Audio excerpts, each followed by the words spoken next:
आप देख रहे हैं आज की ताजा खबर। मैं हूं आपके साथ जसप्रीत कौर।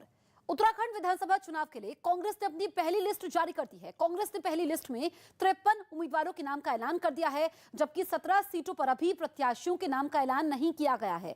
इस पहली लिस्ट में हरीश रावत और बीजेपी से वापस कांग्रेस में शामिल हुए हरक सिंह रावत का नाम नहीं है। वहीं बड़े नामों की बात की जाए तो प्रीतम सिंह को चक्राता से, गणेश गोदियाल को श्रीनगर से, खटीमा में सीएम धामी के खिलाफ भुवन कापड़ी को उम्मीदवार बनाया गया है। यशपाल आर्य को बाजपुर सीट से टिकट दिया गया है। यशपाल आर्य के बेटे संजीव आर्य को भी टिकट दिया गया। क्योंकि दोनों मौजूदा विधायक थे, इसलिए एक परिवार एक टिकट फॉर्मूला इन पर लागू नहीं हुआ। वहीं इंदिरा हिदेश के बेटे सुमित हिदेश को हल्द्वानी से टिकट दिया गया है। कांग्रेस की पहली लिस्ट जारी होने के बाद हरीश रावत ने ट्वीट करके उम्मीदवारों को बधाई दी। हरीश रावत ने लिखा कि 2022 चुनाव के लिए विजेता टीम को बधाई। उत्तराखंड मांगे परिवर्तन, न्याय संग बने समृद्ध उत्तराखंड। कुछ दिन पहले तक कांग्रेस में हरक सिंह रावत के आने से खफा बताए जा रहे हरीश रावत ने पार्टी में उनका स्वागत किया। वहीं उत्तराखंड के मुख्यमंत्री के बारे में सवाल पूछे जाने पर उन्होंने इसे आलाकमान का निर्णय बताया। उन्होंने कहा कि पार्टी जो फैसला लेगी मंजूर होगा। मेरा काम है बहुमत जुटे, और बहुमत जुट जाएगा तो जो हमारी टाइम टेस्टेड ट्रेडिशन है कि हम कांग्रेस अध्यक्षा से प्रार्थना करते हैं कि हमारे नेता को नामजद कर दीजिए, वो हमारा नेता नामजद कर देंगे। चुनावी सरगर्मियों के बीच राजस्थान के भरतपुर से सांसद रह चुके रामस्वरूप कोली का एक डांस वीडियो वायरल हो गया है, जिसके साथ दावा यह किया गया है कि यह वीडियो समाजवादी पार्टी के गढ़ यानी कि एटा विधानसभा का है, जहां चुनाव के लिए रामस्वरूप कोली को सह प्रभारी की जिम्मेदारी सौंपी गई है। और वहां वो प्रचार के दौरान योगी आदित्यनाथ के लिए बनाए गए एक गाने पर जमकर थिरकते नजर आए। इस दौरान उनके साथ कई समर्थक भी नजर आए।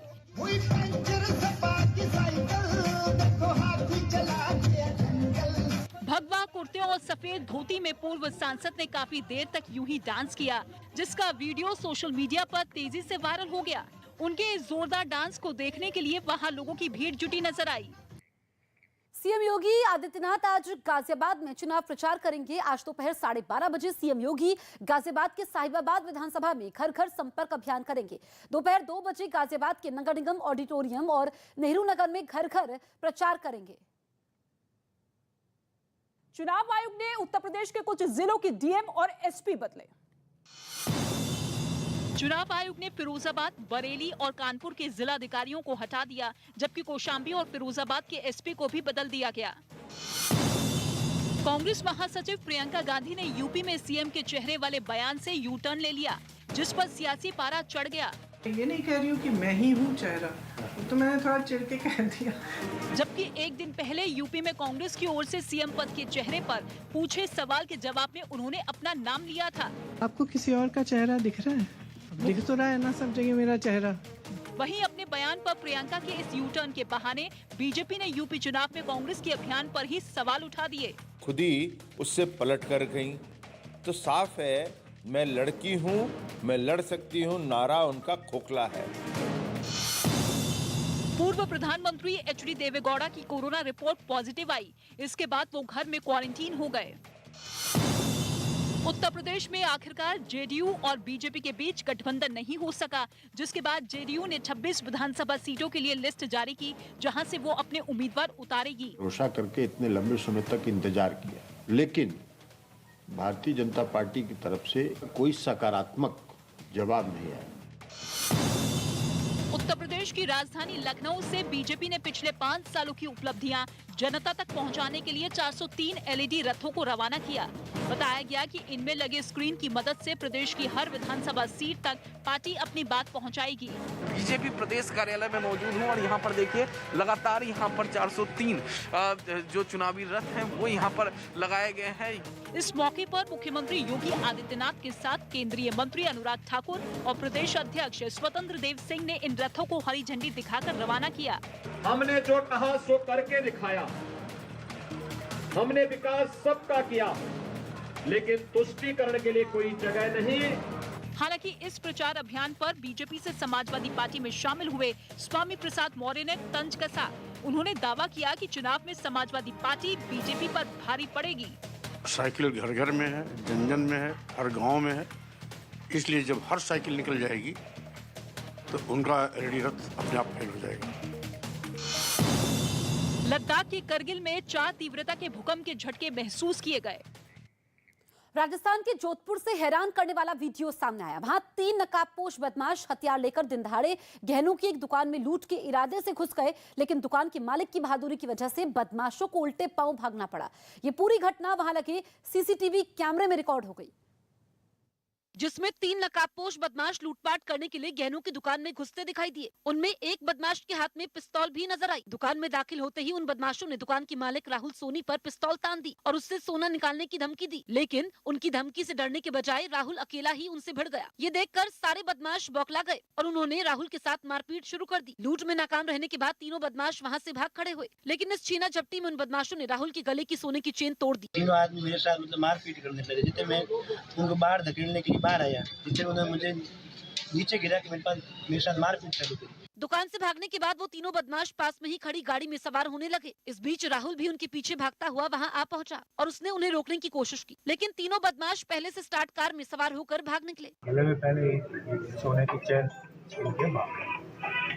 सर नाकाबंदी करवाई है समझे।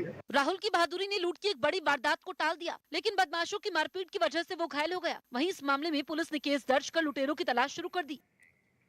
कैराना में पलायन पीड़ित परिवारों से मुलाकात के बाद मेरठ पहुंचे अमित शाह ने अखिलेश यादव पर जमकर हमला बोला।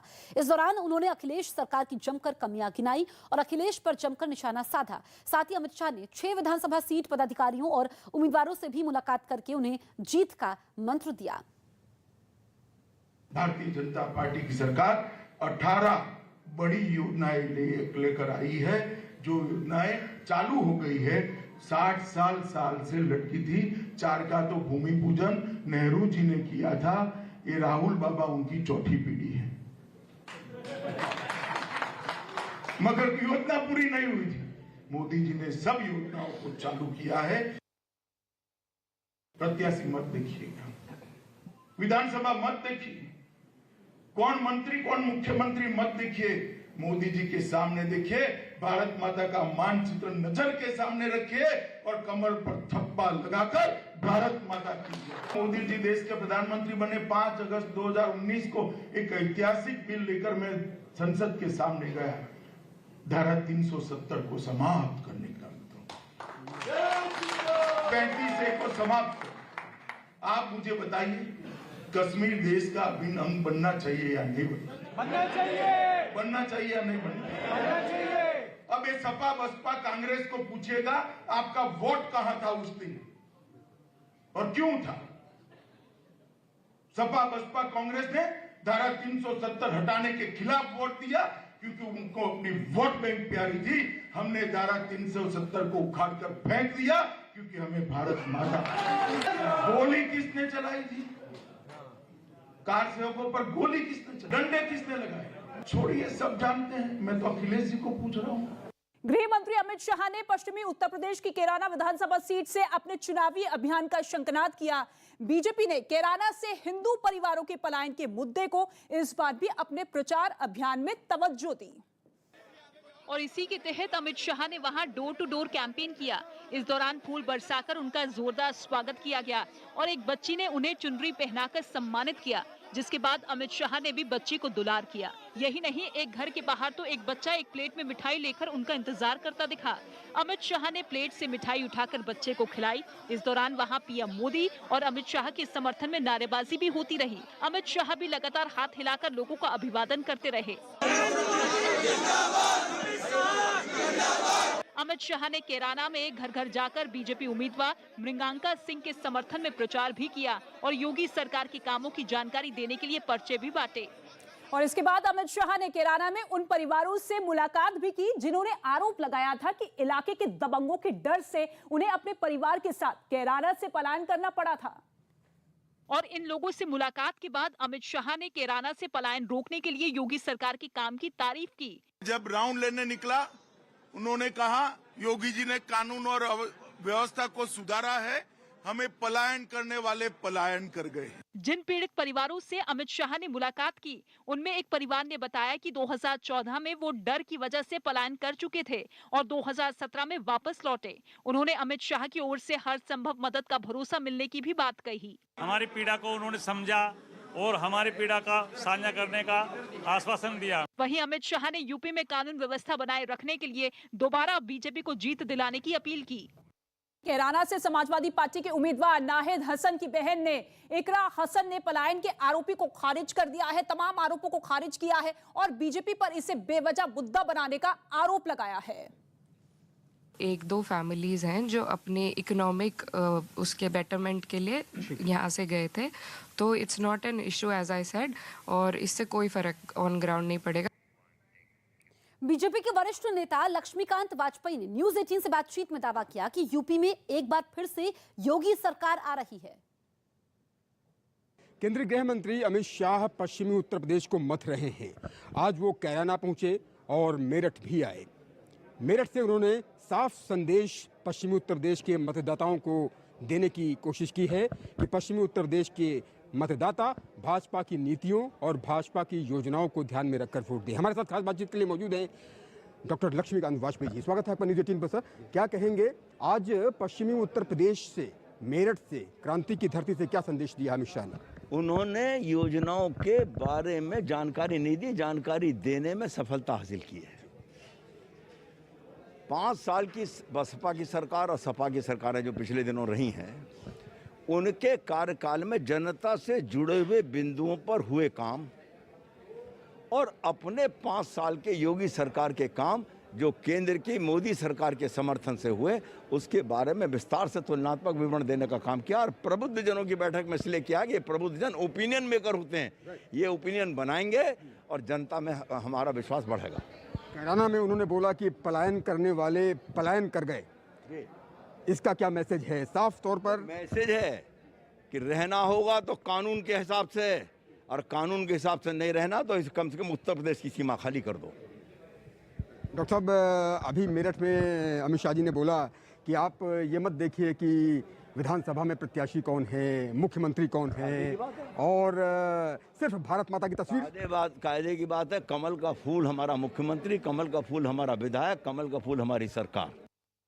कैराना से अमित शाह ने चुनावी शंखनाद किया, तो वहीं दूसरी तरफ उत्तर प्रदेश के मुख्यमंत्री योगी आदित्यनाथ बुलंदशहर में जनता के बीच पहुंचे और उनसे मुलाकात कर उनका आशीर्वाद लिया। CM Yogi Adityanath door to door campaign के तहत बुलंदशहर के गिरधारी नगर मोहल्ला गए, जहां लोगों ने फूलों की बारिश कर उनका जोरदार स्वागत किया। वहां मौजूद महिलाओं ने योगी आदित्यनाथ को तिलक भी लगाया। इस दौरान सीएम ने वहां मौजूद लोगों से बातचीत की, साथ ही उन्होंने वहां छोटे छोटे बच्चों से भी मुलाकात की। इस दौरान वो एक छोटे बच्चे को गोद में उठाकर खिलाते हुए भी दिखाई दिए। सीएम के इस दौरे से लोगों में काफी उत्साह नजर आया। वहीं मुख्यमंत्री योगी आदित्यनाथ ने अपने इस कैंपेन के बाद यूपी की पुरानी सरकारों पर जमकर हमला बोला। 2017 के पहले प्रदेश अव्यवस्था, अराजकता और असुरक्षा का एक माहौल प्रदेश के अंदर था। यूपी के सीएम योगी आदित्यनाथ ने शनिवार को बुलंदशहर में घर घर जाकर प्रचार किया। इस बीच सीएम योगी की एक झलक पाने के लिए लोगों की भारी भीड़ जुटी और जैसे ही योगी बुलंदशहर की गिरधारी नगर पहुंचे, उन पर फूलों की बरसात होने लगी। मोहल्ले की महिलाओं ने योगी पर फूल बरसाते हुए उनका स्वागत किया। इस बीच योगी ने घर घर जाकर प्रचार भी किया, लोगों से बात की, साथ ही कुछ लोगों की शिकायतें भी सुनी। वहीं बच्चे भी योगी से मिलने के लिए बेताब नजर आए, तो योगी ने भी बच्चों को गोदी में उठाकर प्यार दुलार दिया।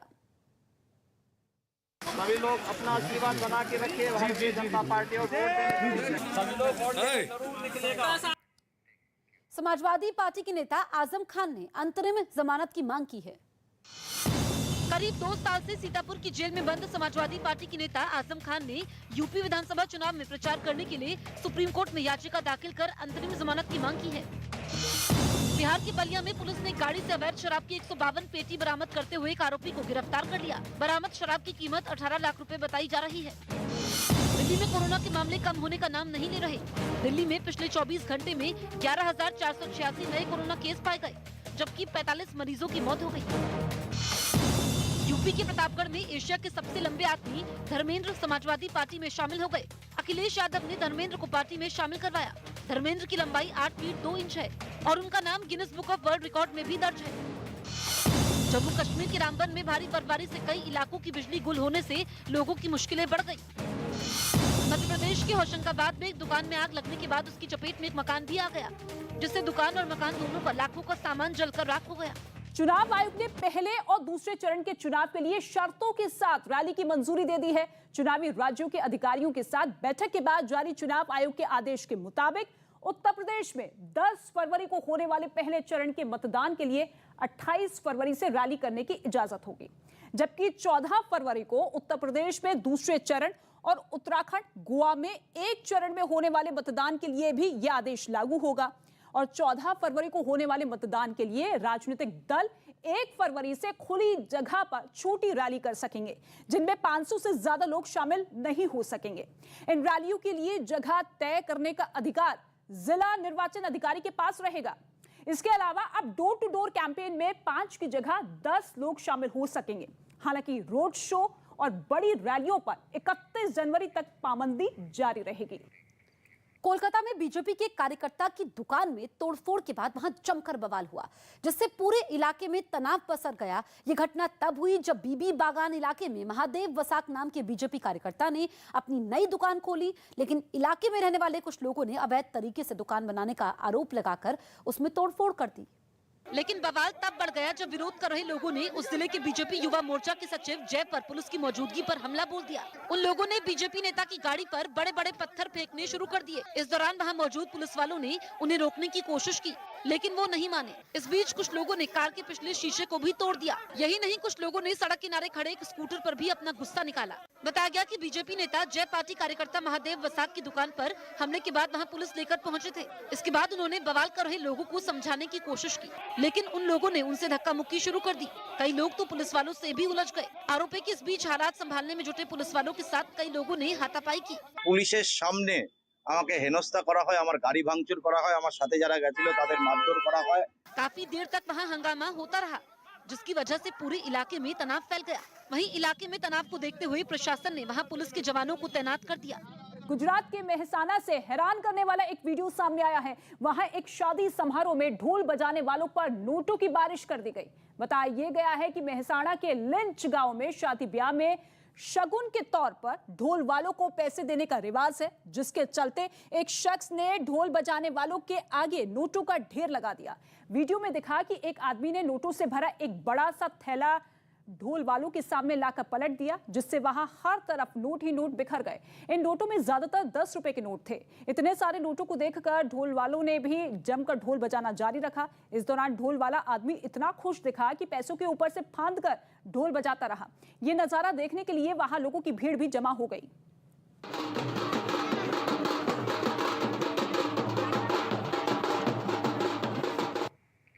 शिवपाल सिंह यादव इटावा के जसवंत नगर से समाजवादी पार्टी के टिकट पर चुनाव लड़ेंगे। समाजवादी पार्टी के संस्थापक मुलायम सिंह यादव के छोटे भाई शिवपाल यादव जसवंत नगर सीट से 5 बार विधानसभा का चुनाव जीत चुके हैं, जबकि मुलायम सिंह यादव ने इस सीट से 7 बार जीत हासिल की है। शिवपाल सिंह यादव और अखिलेश यादव में 2017 के विधानसभा चुनाव के बाद मतभेद पैदा हो गए थे। इसके बाद शिवपाल यादव पार्टी से बाहर हो गए थे। हालांकि 2017 का विधानसभा चुनाव शिवपाल यादव जसवंत नगर विधानसभा सीट से ही समाजवादी पार्टी के टिकट पर जीते थे, लेकिन बाद में उन्होंने प्रगतिशील समाजवादी पार्टी के नाम से अपनी अलग पार्टी बनाई। चुनाव से पहले कई इलाकों का दौरा भी किया, लेकिन अब समाजवादी पार्टी से गठबंधन करने के बाद वो साइकिल के निशान पर एक बार फिर से मैदान में उतरेंगे। बुलंदशहर में सीएम योगी का फूलों से स्वागत हुआ। यूपी में घर घर प्रचार के समय जब सीएम योगी बुलंदशहर के गिरधारी नगर मोहल्ले में पहुंचे तो उनका स्वागत महिलाओं ने फूल बरसाकर और तिलक लगाकर किया। इस दौरान योगी आदित्यनाथ ने बच्चों को भी दुलार किया। छत्तीसगढ़ की बेमेतरा में पुलिस ने विस्फोटक से भरी एक वैन को जब्त कर 2 आरोपियों को गिरफ्तार कर लिया। पुलिस ने वैन से 40 कार्टन जिलेटिन और 200 मीटर डेटोनेटर बरामद किया। जम्मू कश्मीर के बारामूला में भारी बर्फबारी के बीच स्वास्थ्य विभाग की टीम ने सेना की मदद से एलओसी के पास के गांव में वैक्सीनेशन कैंप लगाया, जिसमें 15 साल से बड़े बच्चों के साथ साथ बुजुर्गों को बूस्टर डोज भी दी गई। इसके लिए स्वास्थ्य विभाग की टीम को मीलों तक पैदल चलकर जाना पड़ा। अमेरिका के मिनेसोटा में भारी बर्फबारी के बीच लोगों ने बर्फ के करीब 3000 ब्लॉक बनाकर एक भूल भुलैया तैयार कर दी, जिसको देखने के लिए दूर दूर से पर्यटक आ रहे हैं। दिल्ली में रात भर हुई बारिश से तापमान गिरने के बाद सर्दी का सितम और बढ़ गया।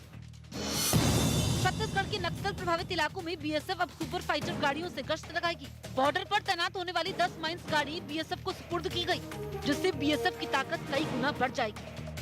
गोवा में कांग्रेस उम्मीदवारों ने जीत के बाद पार्टी ना छोड़ने की शपथ ली, क्योंकि पिछले चुनाव में कांग्रेस की टिकट पर जीतने वाले 17 विधायकों में से 15 ने पार्टी छोड़ दी थी।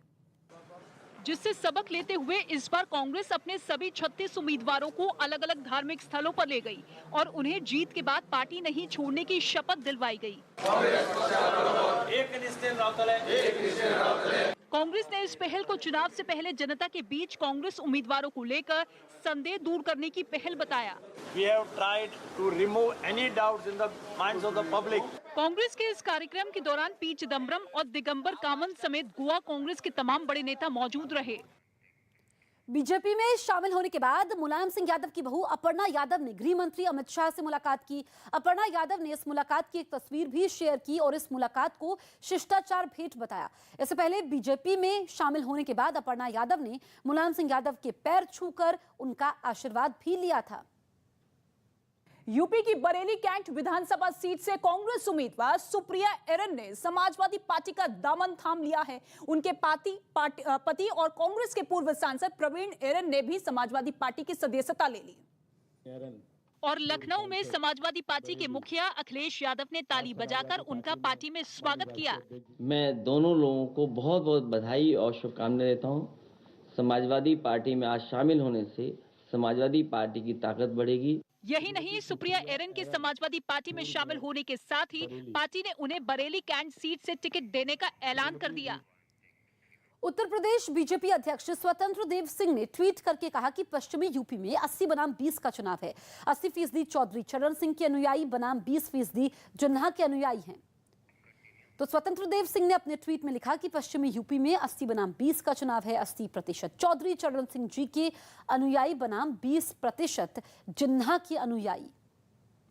गोवा के पूर्व मुख्यमंत्री और बीजेपी नेता लक्ष्मीकांत पार्सेकर ने पार्टी से इस्तीफा दिया।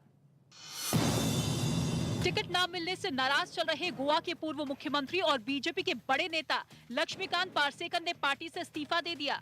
लक्ष्मीकांत पार्सेकर अपनी पुरानी सीट मांद्रेम से चुनाव लड़ना चाह रहे थे, लेकिन इस सीट पर बीजेपी ने मौजूदा विधायक दयानंद सोपते को अपना उम्मीदवार बनाया है। सोपते 2019 में कांग्रेस छोड़कर बीजेपी में शामिल हुए थे। केंद्रीय गृह मंत्री अमित शाह ने जम्मू कश्मीर के 20 जिलों में डिस्ट्रिक्ट गुड गवर्नेंस इंडेक्स को ऑनलाइन लॉन्च किया। बताया गया कि इसका मकसद जम्मू कश्मीर के विकास में पारदर्शिता लाना है। इस दौरान अमित शाह ने ये भी भरोसा दिया कि हालात सुधरने पर जम्मू कश्मीर को पूर्ण राज्य का दर्जा मिल जाएगा। ऐसे ही स्थिति सामान्य हो जाएगी, जम्मू कश्मीर को पूर्ण राज्य का दर्जा मिलेगा। आरजेडी नेता तेजस्वी यादव समाजवादी पार्टी के अध्यक्ष अखिलेश यादव के लिए यूपी चुनाव में प्रचार करेंगे। इसका ऐलान होते ही पटना में आरजेडी की ओर से होर्डिंग लगाकर बीजेपी पर हमला बोला गया। उत्तर प्रदेश में विधानसभा चुनाव हो रहा है, जिसमें आरजेडी खुद तो चुनाव मैदान में नहीं उतरेगी, लेकिन तेजस्वी यादव जो नेता प्रतिपक्ष हैं, आरजेडी के नेता हैं, वो अब अखिलेश यादव के लिए चुनाव प्रचार करेंगे। 26 जनवरी को तेजस्वी यादव अखिलेश के साथ वर्चुअल तरीके से रैली करेंगे, जिसके लिए तैयारी भी तेज कर दी गई। बीजेपी का सफाया करने के लिए उत्तर प्रदेश में तेजस्वी यादव जी अखिलेश यादव जी की जोड़ी काम करेगी। यूपी सरकार ने कोरोना के बढ़ते मामलों को देखते हुए राज्य के सभी स्कूलों और कॉलेजों को बंद करने की तारीख बढ़ाकर 30 जनवरी तक कर दी। हालांकि इस दौरान ऑनलाइन क्लासेस जारी रहेंगी। दिल्ली में गणतंत्र दिवस समारोह की तैयारियां तेज हो गई। 26 जनवरी से पहले नेवी के जवानों ने राजपथ पर परेड का अभ्यास किया। इस दौरान नेवी के बैंड के जरिए बजाए गए हिंदी फिल्म के गाने पर जवान डांस करते भी दिखे, जिसे एक फोटो जर्नलिस्ट ने अपने कैमरे में रिकॉर्ड कर लिया।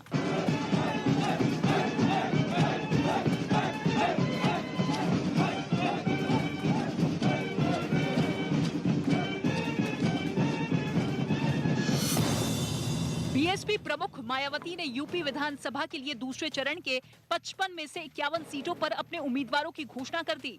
इसके साथ ही उन्होंने उम्मीद जताई कि इस बार यूपी में उनकी पार्टी की ही सरकार बनेगी। हर पोलिंग बूथ को जिताना है, बीएसपी को सत्ता में लाना है।